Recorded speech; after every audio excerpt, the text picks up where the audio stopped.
Assalamualaikum warahmatullahi wabarakatuh. Ashama darturtu sinza arawanta zabasni koppaise akkuma argitan absuuda gurraacha manka tokko shiqoo manka tokko jechuudha manka nyaataa jechuudha.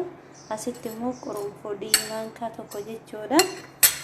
Asitti immoo zayitii semsemiidha jechuudha. Akkuma argitan zayitii semsemii jedhama. Akkuma argitan jechuudha. Asitti immoo zayituuna jechuudha. Anda makiinaa asii qaba. Wanti kun maaliif nu fayyada jechuun keessan noolu warroota mataan jalaa ciccituuf yookaan immoo warroota mataa yoo dheerates buqqa'uuf wanti kun wanta ofii fayyadamee argeedha jechuudha. Kanaaf isiniif dhiyeesse faayidaa isaa waan bareef isiniif dhiyeesse. Amma daa'imni geessine kun immoo qurunfudiidha. Qurunfudii manka tokko kun wanni jechuudha. Qurunfudii maali?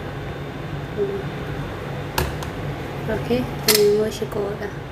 Shiqoo kana jechuudha. Argitanii? Abishii. Okay. Kun immoo absuuda gurraacha jechuudha.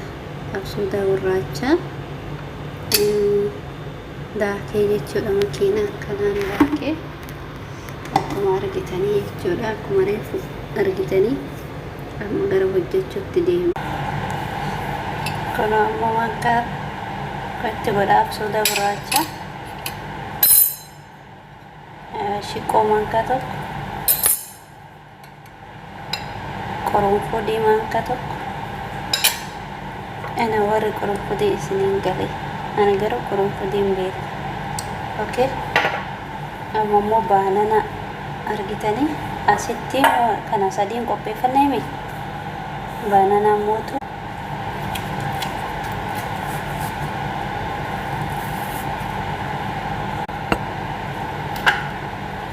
kun yeroo tokko jechuudha. Okay.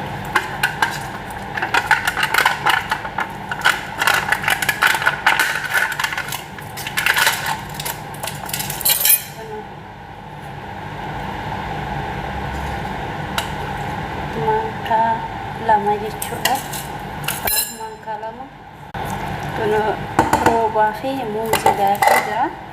Amma argitanii sitti naqaa jechuudha. Akkuma argitanii amma mootu kun zayituuna jechuudha. Manka tokko jechuudha.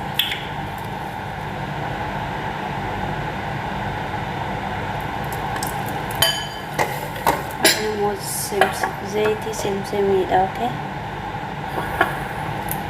Yoo zayitii semsemiin qabaateen semsemii daayitanii itti dabaluu dandeetta akkuma abishiitti jechuudha. Kun taalaas geessinee jira. Bas waliin dhooyne daqiiqaa 5 kenne eegasii dibannaa jechuudha. Eegasii immoo eega kana dibannee sa'aatii 4 booda irra tursiifnee eegasii wayita keessaa miinyee geessine immoo zayitii dibannus viidiyoo paatika kokonaat irraa jechuudha. Zayitii bareedaa tokko isin hojjechuu deemaa jechuudha. Zayitii kokonaat irraa jechuudha. Paatika kokonaat irraa. Kun amma akkuma argitan qibaatii eegaa kan dibanneen booda kanatti fayyadamnaa jechuudha. Mataa qopheeffanneen booda kana dibannaa jechuudha. Namni barbaaddanii fiiksii itti dabalatuu dandeettanii kan fuuldura mataan isinirraa dhumu jechuudha. Fiiksii itti dabalatuu dandeettanii kan fiiksii qabne mootu vitamiinsii kun waan argitanii vitamiinsii itti dabaladha jechuudha. Fiiksii yoo hin barbaadin vitamiinsii itti dabaladha. Vitamiinsiin mootu mataa furdisuuf mataa amma akkuma suuraa irratti argitan kana mataa furdaa isinii godha. Akkasumallee ciccituu dhoogaa yabbina humna mataa baay'ee kennaa jechuudha. Vitamiinsiin jechuudha nyaata hedduu jira inni boorris hin jira, buleelleen hin jira, biinkiilleen hin jira. Kenna biinkii qaba, buleelleen hin jira jechuudha.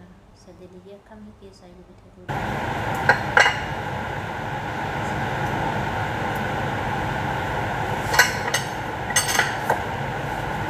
sammuu kunuun baqaa geessine jechuudha. Of fiiksin ofiin baqaa jechuudha. Okey geeffame baqaa xumurree jirra haqabbanaa wayinni dibannaa jechuudha.